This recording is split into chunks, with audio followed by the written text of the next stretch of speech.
ان میں سے جو امامت کرنے والے لوگ ہیں ان میں نمبر حضرت عمر فاروق کا ہے. اور چونکہ کھڑے تھے، سادے تھے، چٹائی پہ بیٹھتے تھے تو سچی بات کرتے تھے، کوئی داغ ہی نہیں تھا ایک منٹ کے لیے. اپنے اصولوں کے لحاظ سے تگڑے بندے، تگڑے. اور درہ ہاتھ میں رہتا تھا جناب فاروق اعظم. اور وہ زمین کو بھی کہتے تھے کہ جب میں عدل کرتا ہوں تو کس طرح تیل پی سکتی ہے، واپس کر.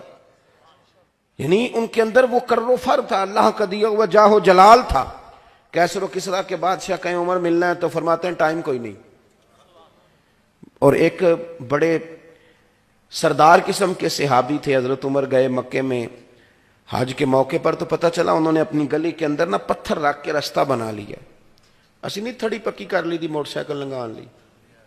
تو کوئی بندہ کہے نا تو لنگ نہیں ہوندا، تو کہندے نا میں 5 فٹ جگہ چڈی تو پھر ول لینی چاہیے سی جی کسی کو لنگن ہی نہیں دینا تھا. یعنی رستے کشادہ کرنا حسن ہے دین کا، لیکن تنگ کر دیتے ہیں بلا وجہ. جب ہم ذاتی مفادات پر ملی مفادات کو ترجیح دیتے ہیں تو پھر خرابی ہوتی ہے. اگر قوم کو، ملت کو، آنے والے وقت کو ترجیح دی جائے تو آسانی ہوگی.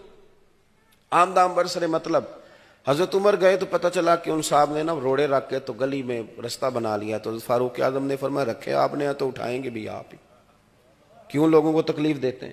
تگڑا بندہ، اصول اپنی جگہ اور قاعدے اپنی جگہ، لیکن جب بات آتی تھی ادب رسول کی تو میرے فاروق اعظم رضی اللہ تعالیٰ عنہ سے جیسا سمٹا ہوا بھی کوئی نہیں ہوتا تھا. پھر خاموش بھی. ہمارے ہاں کچھ لوگ کہتے ہیں جی میں بڑا سنجیدہ آدمی ہوں، اس لیے یہ جو چودھری صاحب اور یہ جو سیٹھ صاحب مالدار اور یہ جو 2-4 جماعتیں پڑھے لوگ ہوتے ہیں ان کا پیر بھی کوئی نہیں ہوتا، اس لیے کہ وہ سب سے زیادہ تو خود سمجھدار ہوتے ہیں. تو کسی کو شیخ استاد ماننا بڑا مشکل کام ہے. ہمارے اسلاف فرمایا کرتے تھے میری طرح کے لوگوں کے بارے میں، کہتے تھے کہ مولوی دا پیر نہیں ہوندا، مولوی ڈائریکٹ خلیفہ ہی ہوندا ہے. سیدھا سیدھا نا اس کو یہ چاہیے. مرید ہونا تو ذرا مشکل کام ہے نا، اس کے لیے ذرا جدوجہد کرنی پڑتی. اتنا تگڑا آدمی سیدنا فاروق اعظم. میں بات بس سمیٹنے لگا ہوں. مسجد نبوی میں گزر رہے تھے، جا رہے تھے حضرت فاروق اعظم رضی اللہ تعالیٰ عنہ، تو آپ نے دیکھا کہ ایک چھت ہے، اس کا پرنالہ ہے اور پرنالہ بہہ رہا ہے.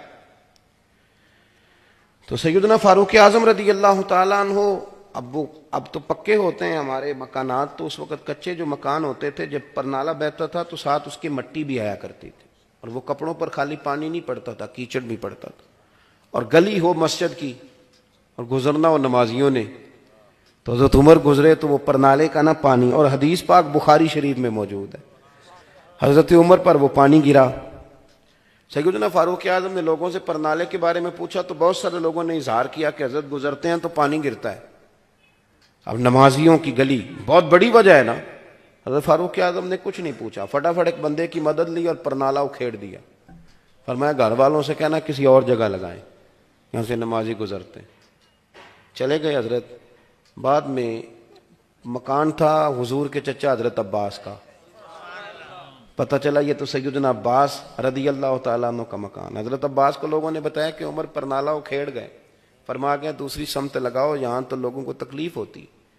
حضرت عمر، اب گھر والے کہنے لگے کرنا کیا ہے، تو سیدنا عباس فرمانے لگے کرنا کیا ہے، عمر نے اکھیڑا ہے عمر ہی لگائیں گے. کہا جناب سیدنا فاروق اعظم کی بات ہے، شیطان رستہ بدل جائے، جن کے جاہ و جلال سے مخلوق ڈرے، عمر ہی وہاں لگائیں گے. فرمایا لگائیں گے نا. میری بات کو سمجھو، ہر جگہ بندہ سیٹھ صاحب نہیں ہوتا، ہر جگہ بندہ حضرت صاحب نہیں ہوتا، ہر جگہ پیر صاحب. ہاں امام اعظم ابو حنیفہ، ان کی اماں امام صاحب کا ایک شاگرد تھا، تقریر اچھی کرتا تھا، تو والدہ کہتی تھی ابو حنیفہ اس سے مجھے مسئلہ پوچھ کے بتا. تو امام صاحب کہتے میں نہ بتا دوں، کہندی تو تے بچہ ہیں تینوں کی پتا ہوئے، اس سے پوچھ کے بتا.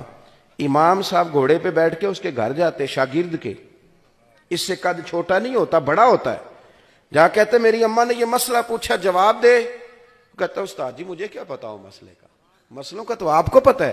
تو آپ فرماتے چل پھر میں تجھے جواب دیتا ہوں، تو وہ والا جواب مجھے دے.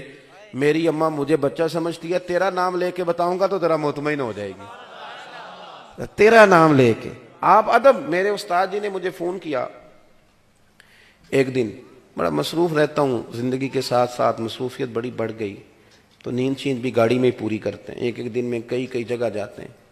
اس کے باوجود 3-4 درجن لوگ روز ہم سے ناراض بھی ہوتے ہیں.